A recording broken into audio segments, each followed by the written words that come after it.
Assalamualaikum warahmatullahi wabarakatuh. Selamat pagi pemirsa Tawakal yang dirahmati Allah Subhanahu wa taala. Senang sekali saya Farid Hasan dan juga Ustadz Muhammad Ziyad menemani Anda dalam Tawakal. Dan pemirsa, di video tadi kita melihat bahwa ada cerita masa lalu dari narasumber kami, tapi dia menyaksikan langsung ibunya ingin bunuh diri.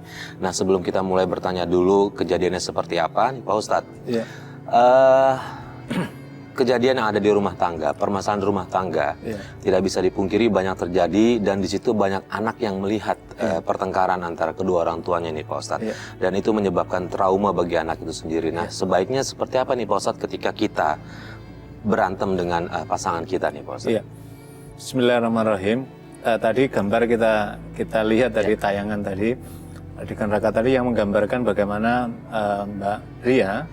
Mbak Era yang kemudian dipersaksikan oleh ibunya dengan tampilan yang membunuh diri. Nabi SAW memberikan tuntunan begini Mas Farid. Jadi rumah tangga memang tidak lepas dari aneka macam masalah yang kemudian tidak jarang kemudian emosional muncul, akhirnya konflik muncul. Maka Nabi memberikan rambu, apabila ada persoalan antara suami dan istri, maka selesaikanlah di kamar. Jangan sampai keluar kamar. Maknanya apa? Kalau di luar kamar kemudian ada anak, maka anak akan menyaksikan. Dan ketika kecil, psikis anak ketika akan menyaksikan, ini yang kemudian terakumulasi, tersimpan dalam kajian psikologi di alam bawah sadar dia. Memang Nabi nggak menjelaskan alam bawah sadar psikologi belum dalam konteks untuk ilmu modern, tapi Nabi memprediksi bahwa itulah yang kemudian akan terjadi. Inilah yang kemudian akhirnya menjadi benih-benih traumatik yang berkepanjangan pada anak suatu saat. Dan ini juga tidak baik dalam pertumbuhan pendidikan anak. Tadi video tadi yang ada yang ditampilkan tadi, ini kan seorang ibu yang kemudian dengan membawa pisau kemudian mau bunuh diri didesak dengan anak. Ini amat sangat membahayakan bagi psikis anak-anak dan tidak sepatutnya.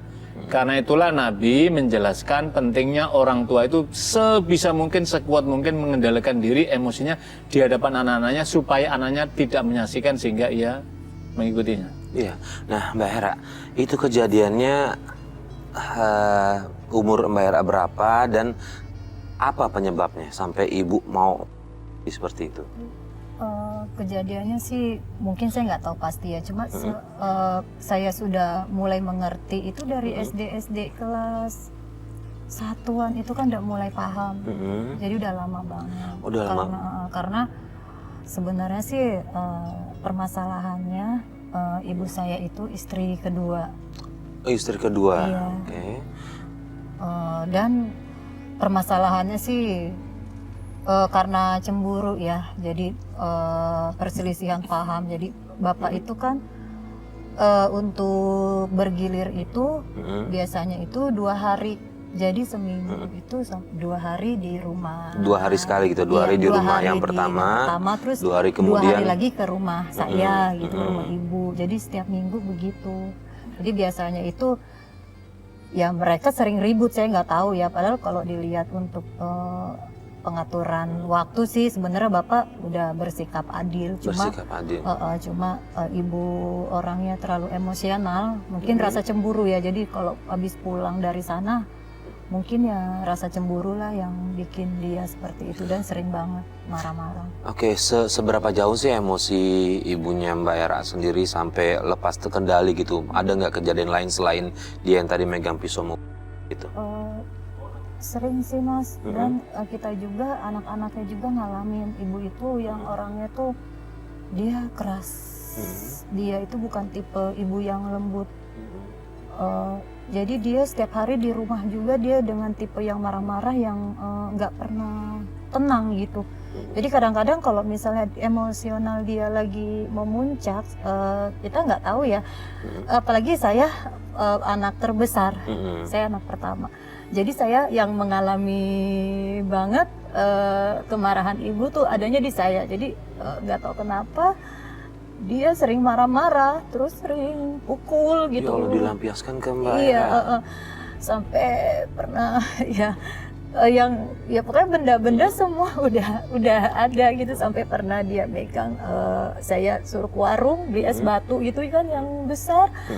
Dan dia Dia lempar bisa aja sampai untungnya cuma kena ini. Jadi ini yang benjol. Ya Allah, ya Rabbi. Pak Ustadz, ini selalu anak pasti Pak Ustadz yang terkena dampak ini dari perselisihan antara suami dan istri nih Pak Ustadz. Ini kan praktek poligami. Iya. Memang poligami itu ada prakteknya pada zaman Nabi dan Nabi melakukannya. Tetapi Nabi itu kan manusia yang dikenal sebagai adil, orang yang adil di kalangan para sahabat. Sampai Nabi mengatakan, ada ke orang yang lebih adil dariku, maka semua sahabat dia maknanya hanya Nabi SAW. Ini ada kasus ketika Nabi misalkan ikut bersama rombongan orang Madinah dan tidak ikut ke Mekah misalkan waktu itu. Lah kaitan dengan poligami, inilah saya kira bagi para keluarga muslim yang sudah melakukan praktek poligami kepada istrinya, maka istrinya antar istri perlu diperkenalkan. Antar istri dengan suami tadi, para istri dengan suami tadi perlu membangun kesepahaman.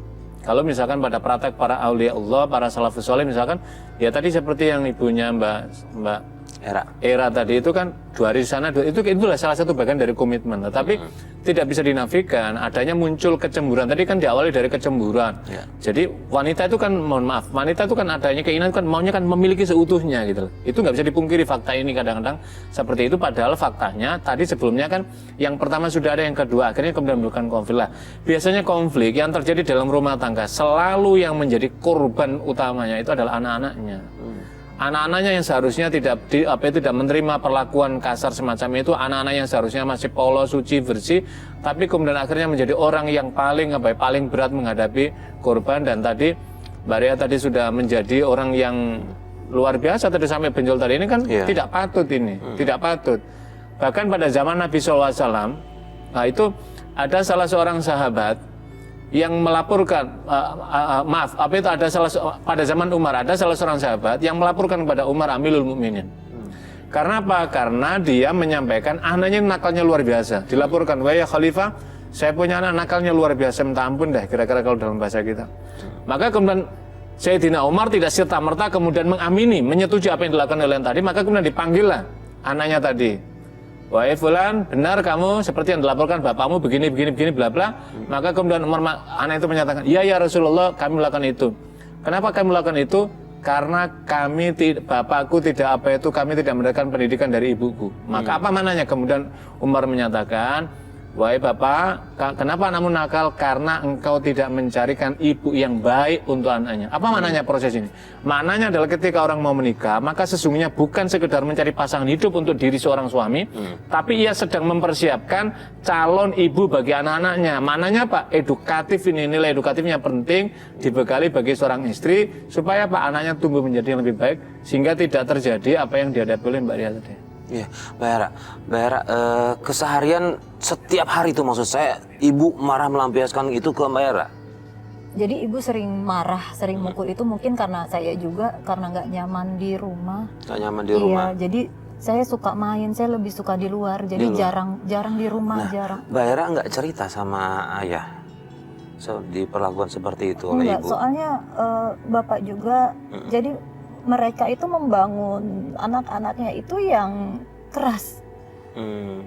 Jadi nggak ada tempat untuk mengadu gitu. Jadi ibu keras, saya lebih ketakut karena dia kan marah, orangnya pemarah. Jadi saya lebih menghindar untuk diam. Bapak juga sama. Sementara gitu. Bapak nggak juga mengayomi gitu ya? Iya, dia keras juga. Dia lebih mendidik anaknya itu keras. Jadi bukan dari ke hati. Jadi lebih ke otoriter, diktator gitu. Jadi Mbak Hera mencari kenyamanan itu keluar? Iya, jadi dulu itu saya akhirnya sekolah itu setiap pulang sekolah nggak nyaman, takut pulang. Jadi sering cari-cari alasan kan, les dulu, belajar dulu. Ya itu yang sering bikin ibu kesel, mungkin karena itu sayanya juga karena jadi males di rumah, jarang di rumah. Jadi kalau udah dipukul itu malah saya biasanya malah kabur ke rumah teman. Itu di usia berapa udah mulai sering berani keluar? Saya udah mulai berani kabur itu pas SMP. Pas SMP udah berani kabur. Jadi kalau ibu udah marah, udah mukul, saya kabur. Saya nginep di rumah temen. Oke, saya dengar katanya begitu kabur sempat kenal deket sama pria yang lebih tua ya, betul ya? Iya Mas. Nah itu ketemunya di mana? Ya jadi kan saya sering main. Akhirnya di luar itu saya kenal sama laki-laki yang usianya di atas saya. Ya karena kondisi keluarga seperti itu, dan dia lebih dewasa. Saya pikir dia lebih perhatian, lebih bisa untuk berbagi. Dia orangnya baik. Artinya sosok yang Mbak Era butuhkan, kasih sayang dari orang tua, dapatnya dari dia gitu intinya ya. Iya. Dan akhirnya mungkin karena saya banyak di luar, saya nggak paham. Di perkenalan lama-lama dia suka ngajak ke ruangan lah gitu, kayak akhirnya saya terikat sama dia karena saya ngerasa akhirnya keperawanan saya diambil sama dia. Tapi melakukannya dengan terpaksa atau memang di luar kesadaran atau memang karena begitu tekanannya berat ya udah akhirnya menyerahkan begitu saja? Maksud saya ada unsur pemaksaan atau tidak di situ? Pemaksaan sih enggak, cuma mungkin karena saya terlena aja kan, ngerasa ada yang merhatiin, ada yang sayang, akhirnya ya nurut aja. Gimana ya, umur 15 tahun itu kan 15 saya juga, tahun? iya. Mohon maaf, 15 tahun ke SMA itu ya? kesuciannya 3 sudah SMP. 3 SMP. Oke, ini Pak Ustadz, ya Allah, saya turut prihatin ya Mbak Era ya. Ada laki-laki yang lebih tua, kalau menurut saya sih memanfaatkan ya Pak Ustadz ya, karena tuanya tadi berapa selisihnya? selisihnya berapa tahun Di bedanya? atas 8 tahun. 8 tahun, Iya. artinya lebih, iya. Ya mungkin saya sih nggak tahu ini apakah itu ada keterlibatan setan ada di situ karena dia sering berduaan gitu Pak Ustadz. Cuma maksudnya ada yang kelewat dari batasnya apa yang dilakukan oleh Mbak Era. Sebaiknya kalau ada anak yang seperti itu atau kita mengalami masalah seperti apa yang harus kita lakukan nih Pak Ustadz? Yang pertama kan begini Mas Farid ya, kita sedih sekali kita melihat fenomena ini. Inilah saya kira efek negatif ketika rumah itu difondasi sebagaimana kata Nabi, baiti jannati, rumahku adalah surgaku. Rumahku adalah surgaku, maka orang semua di dalam penduduk rumah itu akan, penghuni rumah akan merasa nyaman, happy. Maka ketika nyaman dan happy, yang menjadi teladan itu ayahnya, menjadi teladan adalah ibunya, maka tidak ada lagi teladan contoh-contoh figur-figur di luar rumah, maka nggak mungkin orang ini akan main di rumah. Lah, ini tidak didapatkan di rumah. Bapak tidak ada lagi menjadi figurnya, ibu tidak ada lagi figurnya, bapaknya keras, ibunya keras. Apa yang terjadi? Kata Mbak Era tadi, akhirnya apa? Mencari pelarian, ada nggak di luar yang kemudian bisa menjadi nyaman, dan ternyata mendapatkan nyaman di rumah, di luar. Kebetulan di luar tadi ada seorang laki-laki yang usianya 8 tahun lebih tua, itu kan berarti kalau Mbak Era ini umur 15 tahun, dia 23, itu seukuran mahasiswa. Seharusnya itu adalah ini ketika ada tetangga seperti ini, dia harusnya fungsi tetangga itu adalah memberikan perlindungan, proteksi, kenyamanan, membantu kenyamanan daripada warga. Itulah saya kira kewajiban tetangga kepada tetangga, karena itulah ada haknya dia kepada tetangganya. Tetapi apa yang terjadi, karena dua orang, Mbak Era memerlukan curhatan, kan tempat curhat ini. Inilah saya kira para orang tua sekalian pelajaran berharga, ketika kita melakukan pressure kepada anak kita, maka hati-hatilah. Sesungguhnya kita hendak menanamkan anak mencari tempat curhat di luar, dan ketika di luar tidak mendapatkan tempat curhat yang baik, kita harus berhati-hati sebagai orang tua, sama dengan kita menceburkan anak kita ke dalam lembah yang sangat berbahaya. Mbak Ria tadi itu ketika sudah berdua dan dia kan merasa nyaman, akhirnya larut, apa yang terjadi? Setan masuklah, maka kemudian terjadilah kehormatannya, kemudian akhirnya hilang pada saat itu. Iya. Mbak Era sampai kapan menjalani hubungan seperti itu dengan kalau pada saat itu mungkin sudah komit pacaran atau tidak? Iya, sudah komit pacaran. Sampai berapa lama berhubungan seperti itu? Ya akhirnya itu yang pertama, dan ada kelanjutannya Mas. Dan ya dibilang sering lah, akhirnya kita sudah seperti suami istri layaknya. Akhirnya setelah dia melakukan, dia jadi ngerasa memiliki, dan saya juga kan takut Mas, karena saya pikir saya udah diambil sama dia, dan dia harus nikah sama saya. Cuma waktu itu kan usia saya 3 SMP, saya ngelanjutin sekolah sampai SMA waktu itu, dan sifat-sifatnya itu mulai terlihat. Dia lebih, akhirnya apa yang dialami saya dari orang tua, dia melakukan hal yang sama. Iya, dia diktator, otoriter. Jadi saya nggak boleh bergaul dengan teman sebaya. Dia posesif gitu. Dia posesif. Jadi setiap saya berangkat sekolah, saya harus bareng sama dia. Saat pulang sekolah juga saya dipantau sama dia. Saya boleh pergi cuma sama dia.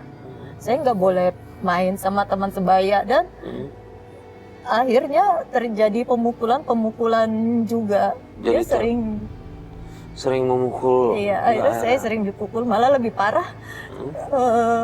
Kalau dia itu mukulnya lebih yang sadis. Jadi bibir ini juga ada kan yang kayak ada agak robek, ini bekas robekan. Dan dia kalau udah mukul itu udah membabi buta, sampai dia nonjok-nonjok mata, pernah sampai berdarah merah. Dan karena saya nggak tahu, orang tua saya ngerti nggak kondisi anaknya kalau pulang itu dengan mata yang Mereka nggak merah, nanya, bibir yang bocor, mereka nggak peduli. diam aja. Ya Allah, ya Rabbi, Pak Ustadz, ini ya Allah, bayar saya turut prihatin atas yang terjadi. Saya nggak bisa mengadu, Mas, Iya, karena nggak saya apa-apa. takut, jadi saya lebih menutupi. Kadang-kadang saya kalau udah merah begitu, kadang-kadang bocor, saya lebih nginep ke rumah teman karena saya takut pulang. Insya Allah, ini Pak Ustadz, kita prihatin atas Betul, pembayaran ini Pak Ustadz. Kita sangat prihatin sekali, nggak tega melihat. Dan saya kira ini tidak sendirian. Kisah seperti ini kan gunung es ini, di mana-mana terjadi. Inilah saya kira kan, kalau di dalam teori pendidikan kan ada beberapa pusat pendidikan, Mas Arid. Yang pertama pusat pendidikan adalah keluarga.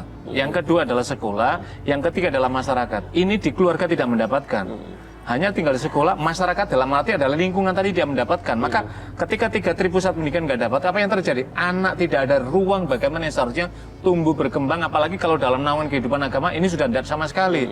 Karena SMP, jadi kan begini, pintu pertama, ketika kita sudah berdua kemudian melakukan gitu, maka apa yang terjadi? Orang ketagihan. Mohon maaf ini kalau di dalam teori. Katakan apa? Pihak laki-laki tadi terus akan akhirnya apa? Kenapa kemudian sangat posesif tadi? Supaya dia tidak akan ada ruang bercerita di luar, maka akhirnya kemudian seperti itu. Apa yang terjadi? Mbak Era mengalami tekanan psikis yang kedua kalinya di rumah yang tidak mendapatkan, kemudian di sini. Para pemirsa sekalian, saya kira inilah pentingnya kita memiliki kepedulian terhadap lingkungan. Ketika menyaksikan ada fenomena, ada hal yang ganjil, maka kita perlu juga memberikan perhatian. Jadi kata salah seorang pengarang tekanan Ibnu mengatakan, ar-rajulu ibnu bi'ah. Seseorang itu adalah anak lingkungannya. Kalau lingkungan baik, maka anak kita keluar dari rumah juga akan nyaman. Lah ini tadi tidak mendapatkan tadi itu. Apalagi ini kan sudah kayak istrinya sendiri, maksudnya sudah memiliki punya otoritas, padahal tidak ada ikatan apa-apa, maka tidak boleh. Bahkan kalau mohon maaf Mbak Era tadi misalkan cerita sama orang lain yang lebih dewasa kemudian dilaporkan, ini sudah kena hukum pidana karena apa? Menghancurkan orang, merusak orang, dan kemudian menyakiti orang. Tapi kan tidak berani karena apa? Karena sudah akumulasi dari penderitaan batin Mbak Era yang luar biasa.